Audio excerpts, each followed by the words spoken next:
2 లక్షల రైతు రుణమాఫీకి రాష్ట్ర కేబినెట్ ఆమోదం తెలపడంపై హర్షం వ్యక్తం చేశారు కాంగ్రెస్ నేతలు, రైతు సంఘాల నాయకులు. జగిత్యాల జిల్లా మెట్పల్లి పాత బస్టాండ్ దగ్గర సీఎం రేవంత్ రెడ్డి చిత్రపటానికి పాలాభిషేకం చేసి సంబరాలు చేసుకున్నారు. సీఎం రేవంత్ రెడ్డికి ధన్యవాదాలు తెలిపారు రైతు సంఘాల నాయకులు.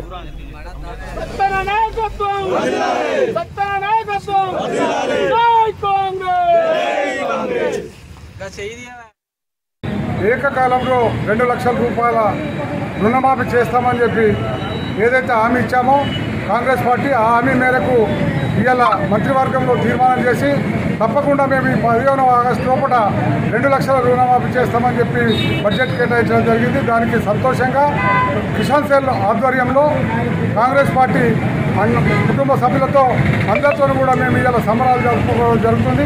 ఇవాళ రైతులంతా చాలా సంతోషంగా ఉన్నారు. ఎందుకంటే గత 5-6 సంవత్సరాల నుంచి గత ప్రభుత్వం రుణమాఫీ అని చెప్తూ ప్రజలను మోసం చేస్తూ రైతులను అడ్జేస్తూ ఇప్పుడు నానా తిప్పలు పడుతున్న క్రమంలో ఇచ్చిన మాట ప్రకారం ఈరోజు కాంగ్రెస్ పార్టీ ప్రభుత్వం రుణమాఫీ చేయడం చాలా సంతోషం. రైతులు ఆనందంతో ఉన్నారు. ఈరోజు అందులో భాగంగా ప్రతి గ్రామంలో పండుగ వాతావరణం రైతుల కుటుంబాలలో నెలకొన్నది. ఎందుకంటే ఇవాళ వ్యవసాయం దండుగా అనుకునే క్రమంలో పండుగ లెక్క వేసి ఇవాళ రుణమాఫీ చేసి పంటలకు మద్దతు ధర బోనస్ డిక్లేర్ చేస్తున్న క్రమంలో రైతులు సంతోషంగా ఉండి యువత కూడా రైతు పిల్లలు కూడా ఈరోజు ఇప్పుడు వ్యవసాయానికి ఆకర్షితులై వ్యవసాయం చేసే క్రమంలో ఉన్నారు. కాబట్టి ఈ ప్రభుత్వానికి కృతజ్ఞతలు చెప్తూ